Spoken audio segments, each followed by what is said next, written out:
Hi hello అండి, ఎలా ఉన్నారు? నేనైతే చాలా చాలా బాగున్నాను. మీరందరూ కూడా బాగుండాలని మనస్ఫూర్తిగా కోరుకుంటున్నాను.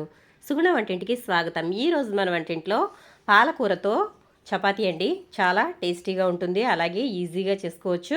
ఆకుకూరలు తినని పిల్లల కోసం ముఖ్యంగా ఈ విధంగా అయితే చేసి పెట్టండి. చక్కగా తినేస్తారు, మంచి కలర్ఫుల్గా ఉంటాయి, అలాగే ఆరోగ్యానికి చాలా మేలు చేస్తుందండి పాలకూర. మరి ఇంకెందుకు ఆలస్యం, ఈ పాలకూర చపాతీలు ఏ విధంగా తయారు చేసుకోవాలో చూద్దాము. వీడియో ఎక్కడ స్కిప్ చేయకుండా చూడండి ఫ్రెండ్స్. వీడియో స్కిప్ చేసినట్లయితే మంచి టిప్స్ అనేవి మిస్ అవుతారు. మరి ఇంకెందుకు ఆలస్యం, చూసేద్దామా.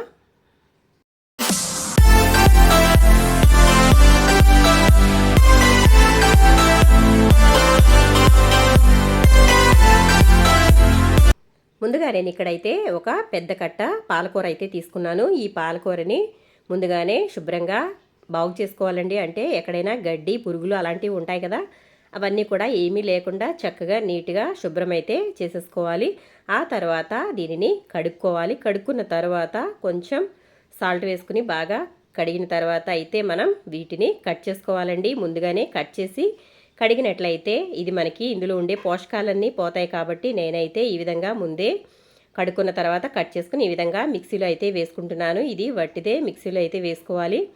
చూడండి, నేనైతే ఈ విధంగా పేస్ట్ మాదిరిగా తయారు చేశాను. చాలామంది కట్ చేసుకుని కూడా వేసుకుంటారండి, కానీ పిల్లలు అది కనిపించినా కూడా తినరేమో అనేసి మనకు ఉంటుంది కదా.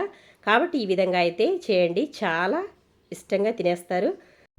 అలాగే నేను ఇక్కడ 1.5 కప్పు వరకు గోధుమ పిండి అయితే తీసుకున్నాను. మనం ఒక పెద్ద పాలకూర కట్ట తీసుకున్నాం కాబట్టి దాంట్లోకి 1.5 కప్పు వరకు గోధుమ పిండి అనేది వేసుకుంటే పర్ఫెక్ట్గా సరిపోతుంది. అలాగే ఇందులో కొంచెం సాల్ట్ అయితే రుచికి సరిపడా వేసుకుందాము. అలాగే కొంచెం ఆయిల్ వేస్తున్నానండి. అంటే 1 స్పూన్ వరకు ఆయిల్ వేసుకుంటే సరిపోతుంది. ఈ విధంగా ఆయిల్ వేసుకోవడం వల్ల చపాతీలు చాలా మృదువుగా వస్తాయండి. కాబట్టి నేనైతే ఎప్పుడు పిండి కలిపినా ఆయిల్ అయితే వేస్తాను. అలాగే ఇందులో ఒక 1/2 కప్పు వరకు వాటర్ వేసుకున్నాను. ఎందుకంటే మనకి 2 కప్పులకి 1 కప్పు కొలత కదండి వాటర్. ఈ విధంగా మిక్సీలో పిండి కలుపుకోవడం వల్ల పిండి అనేది చాలా సాఫ్ట్గా వస్తుంది. అలాగే మనం వేసిన వాటర్ కూడా పర్ఫెక్ట్ కొలత. కాబట్టి ఈ విధంగా నేనైతే మనకి ముందుగా పాలకూర పేస్ట్ అయితే వేసుకున్నాం కాబట్టి దాంట్లోకి ఒక 1/2 కప్పు వరకు వాటర్ అయితే వేసుకున్నాను. ఈ విధంగా మిక్సీ పట్టుకున్న తర్వాత చక్కగా ముద్ద మాదిరిగా తయారైంది కదా. ఇప్పుడు మిక్సీలో నుండి బయటికి తీసేసి ఈ విధంగా ఒకసారి బాగా కలుపుకోవాలి. చేతికి కొంచెం ఆయిల్ అప్లై చేసుకుని ఈ విధంగా పిండిని స్మూత్గా కలుపుకోవాలండి. కలుపుకుని ఇది ఒక అరగంట కానీ లేదా పావు గంట కానీ మీ సమయాన్ని బట్టి నానబెట్టుకోవచ్చు. మనం మిక్సీలో పిండి కలిపాం కాబట్టి పిండి ఎక్కువగా నానాల్సిన అవసరం అయితే ఉండదండి. ఎందుకంటే మిక్సీలో పిండి కలుపుకోవడం వల్ల చక్కగా మర్దించినట్లుగా అవుతుంది. కాబట్టి మనం ఎక్కువసేపు అయితే నానబెట్టుకోవాల్సిన అవసరం లేదు. అప్పటికప్పుడు చపాతీలు చేసుకోవడానికి ఈ విధంగా అయితే చక్కగా ఉపయోగపడుతుందండి. ఈ విధంగా మిక్సీలో కలుపుకోవడం వల్ల ఇప్పుడు మనం తయారు చేసుకున్న పిండి మిశ్రమాన్ని ఈ విధంగా నేనైతే కింద ఫ్లోర్ మీదే చపాతీలు అయితే తయారు చేస్తున్నాను. చూడండి, ఇక్కడ పిండిని ఈ విధంగా అయితే ఒకసారి బాగా కలుపుకోవాలి. ఈ విధంగా బాగా కలుపుకోవడం వల్ల చపాతీలు అనేవి చాలా స్మూత్గా మృదువుగా వస్తాయి. ఇలా అయితే కలుపుకున్నాను. ఇప్పుడు మనం వీటిని ఎన్నైతే చపాతీలు కావాలో అంతా పిండి ముద్దలు అయితే తీసుకుందాము. మనకి ఏ సైజు చపాతీలు కావాలో ఆ సైజు అయితే ముద్దలు తీసుకుంటే సరిపోతుంది.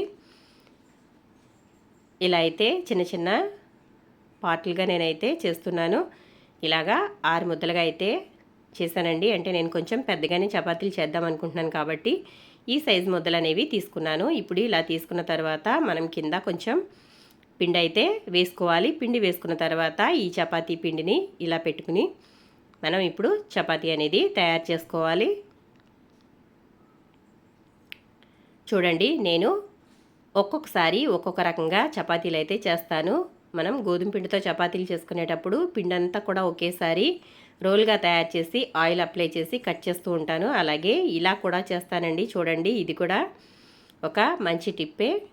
ఈ విధంగా చపాతీని అయితే చక్కగా సాగదీసుకోవాలి. సాగదీసిన తర్వాత ఇప్పుడు దీనిపైన కొంచెం ఆయిల్ అప్లై చేసుకోవాలండి. ఆయిల్ కానీ లేదా నెయ్యి కానీ వెన్న కానీ ఏదైనా బాగుంటుంది. నేనైతే ఇక్కడ నెయ్యి అప్లై చేస్తున్నానండి. ఈ విధంగా నెయ్యి అప్లై చేయడం వల్ల మనమైతే దీనిపైన నెయ్యి అప్లై చేసుకుంటున్నాం కాబట్టి ఈ నేతి సువాసనకి చాలా మంచి వాసన అనేది వస్తుందండి.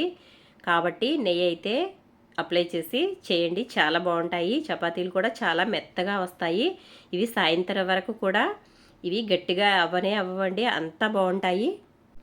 కాబట్టి నేనైతే నెయ్యిని అప్లై చేసి ఈ విధంగా చపాతీని మడత వేస్తున్నానండి. ఈ విధంగా మనం ఇలా 2 సార్లు మడత వేసుకున్నట్లయితే మనకి ఈ విధంగా సమోసా షేప్లోకి వస్తాయి. ఇప్పుడు వీటి మీద కొంచెం పిండి అయితే అప్లై చేసుకుని చపాతీ చేసుకోవాలి. మనకి ఎంత మందంలో కావాలంటే అంత మందంలో చక్కగా చపాతీలు అయితే తయారు చేసేసుకోవాలి.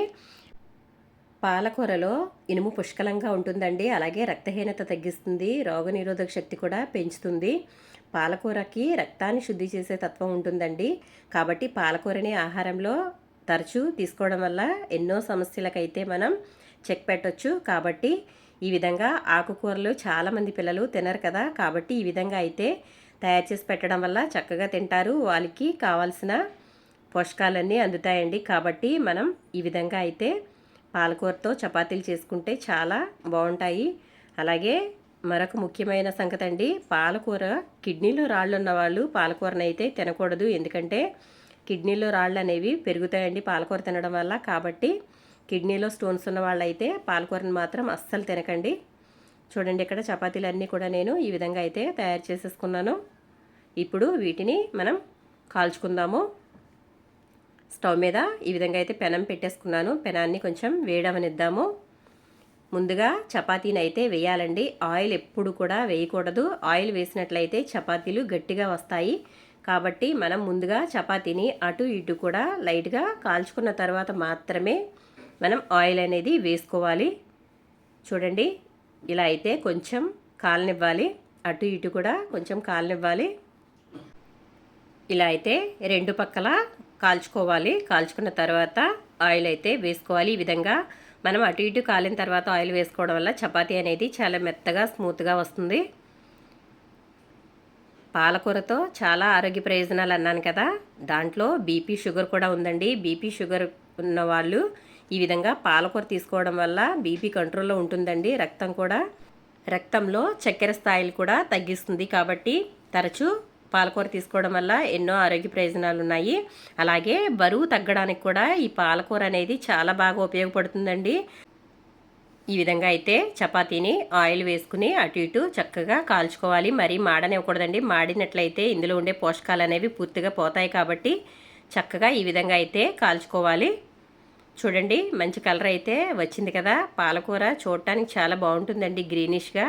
కాబట్టి ఇలా చపాతీలు చేసుకున్నా కూడా పిల్లలు కూడా చక్కగా మంచి కలర్ఫుల్గా ఉన్నాయని తినేస్తారు. కాబట్టి ఇలా అయితే తయారు చేసి పెట్టండి, చక్కగా తింటారు. అలాగే ఏదైనా సరే అతిగా అనేది వాడకూడదండి. మనం ఇందులో పోషకాలు అయితే ఉంటాయి, కానీ ఎక్కువగా దేనిని తీసుకోకూడదు, మితంగానే తినాలండి. కాబట్టి ఇది వారంలో ఒక్కసారి అయితే తీసుకోండి. అలానే ఆర్థరైటిస్ సమస్యలతో బాధపడుతున్న వాళ్ళు, కీళ్ళ నొప్పులు అలాగే కాళ్ళ నొప్పులతో బాధపడుతున్న వారు కూడా పాలకూర ఎక్కువగా తీసుకోకపోవడం మంచిదండి. ఎందుకంటే దీనితో ఆక్సిలిన్తో పాటు ప్యూరిన్ అనే విటమిన్ కూడా ఉంటుందంటండి. కాబట్టి మనకి కీళ్ళ నొప్పులతో బాధపడే వారికి మరింత ఇబ్బంది కలిగిస్తుందండి. కాబట్టి ఇది ఎన్నో ఆరోగ్య ప్రయోజనాలు ఉన్నా కూడా మూత్రపిండాల్లో రాళ్ళు ఉన్నవాళ్ళు అలాగే కీళ్ళ నొప్పులు ఉన్నవారు కూడా దీనిని తినకపోవడమే మంచిది. కాబట్టి మనకి పిల్లలకైతే నిరభ్యంతరంగా పెట్టొచ్చండి. ఎందుకంటే ఇది రక్తం పడుతుంది, అలాగే ఇమ్యూనిటీ పెంచుతుందండి. కాబట్టి ఈ విధంగా ఆకుకూరలు అయితే పిల్లలకి బాగా మంచిది. కాబట్టి పిల్లలైతే తప్పకుండా తినొచ్చండి. కాబట్టి ఈ విధంగా అయితే మనం పాలకూరని ఆహారంలో భాగంగా చేసుకుని ఈ విధంగా చపాతీల్లో అలాగే రకరకాలుగా కర్రీస్ చేసుకుని అయితే మనం వాడచ్చు. నేనైతే ఈ విధంగా అయితే చపాతీలలో పాలకూర అయితే వేసి చేస్తున్నాను. చూడండి, ఈ విధంగా అయితే చపాతీలు చక్కగా కాల్చేసుకుంటున్నాను. నా వీడియో ఫస్ట్ టైం చూస్తున్న వారైతే లైక్ చేయండి. నా వీడియోస్ ఎలా ఉంటున్నాయో కూడా నాకు కమెంట్ సెక్షన్లో కమెంట్ పెట్టండి ఫ్రెండ్స్. చూడండి, నేను చపాతీలు అయితే అన్ని విధంగా అయితే కాల్చేసుకున్నాను. ఒకసారి చూడండి, మనం ఇదంతా కూడా ఈ విధంగా అన్నా కూడా చపాతీ ఎక్కడా కూడా చిరగలేదు. అలాగే ఎంత స్మూత్గా ఉందో చూసారా, మెత్తగా ఉంది. ఇవి సాయంత్రం వరకు కూడా ఇలాగే ఉంటాయండి. కాబట్టి ఈ విధంగా తయారు చేసుకోండి చక్కగా. ఇదిగోండి, ఎంత మెత్తగా పొరలు పొరలుగా వచ్చాయో చూడండి ఒకసారి. ఎన్ని పొరలు అయితే వచ్చాయో చూడండి ఒకసారి. మనం ఎన్ని మడతలు వేసామో అన్ని పొరలు అయితే చక్కగా వచ్చేసాయి. మరి ఈ వీడియో కనుక నచ్చినట్లయితే లైక్ చేయండి, షేర్ చేయండి, సబ్స్క్రైబ్ చేయండి ఫ్రెండ్స్.